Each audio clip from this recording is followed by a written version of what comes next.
भारत सहित इंग्लैंड रो जो एक दिवसीय अंतरराष्ट्रीय जो क्रिकेट मैच है आमर ऐतिहासिक बारवाटी स्टेडियम रे मु निश्चित भाव में दुई टीम को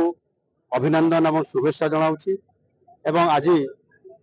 भारत पाई गोटे बहुत बड़ ये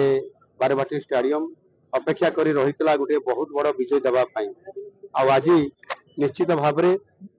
भारत बा इंडिया विजयी होती एवं से बहुत खुशी एवं मुझे रोहित शर्मा सहित मिसिली से बहुत खुशी व्यक्त कले ओडिशा को मु बहुत भल पाए बोली कहले बहुत भल राज्य होची ओडिशा एवं ये जो टूर्नामेंट है एवं विजय है मुझे कहली ये सेंचुरी आम ओडिशा पाई बहुत बड़ गोटे खुशी आनी देछि आगामी दिन में ये कटक को आहरी सुजोग आनिबार गोटे ये गोटे सुजोग आनी देछि तेणु से भारी खुशी व्यक्त हेले मु भी सहित खुशी रे शेयर करली आशा करी निश्चित भाव में एठी आमर ओसीए तरफ आमर संपादक संजय बेहेरा एवं तांको पूरा टीम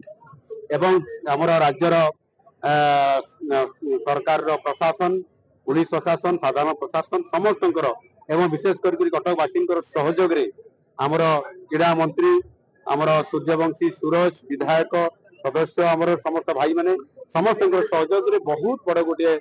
सुंदर ये बहुत दिन पर गोटे खुशी लहर ओडिशा को आसी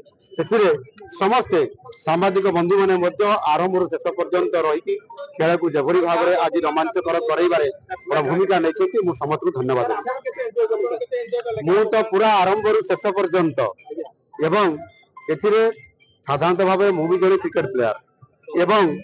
क्रिकेट को बहुत भल पाए एवं ये गोटे क्रिकेट माध्यम लोकों सहित मिसिबा भल पाइबा एवं ताहा सहित सुसंपर्क प्रतिष्ठा करिबा सौहार्द वातावरण भितर एकता तैयारी करिबा ओडिशा को आगो को नेबा ये समस्त कथा क्रिकेट भितर अच्छी तेणुक निश्चित भाव में आम समस्ते आज गोटे भव्य क्रिकेट मैच आज आम समस्ते करैले खाली देखिले नुह करैले सेटा आम ये कटक बारवाटी स्टेडियम ओडिशा बहुत बड़ गर्व और गौरवर कथा।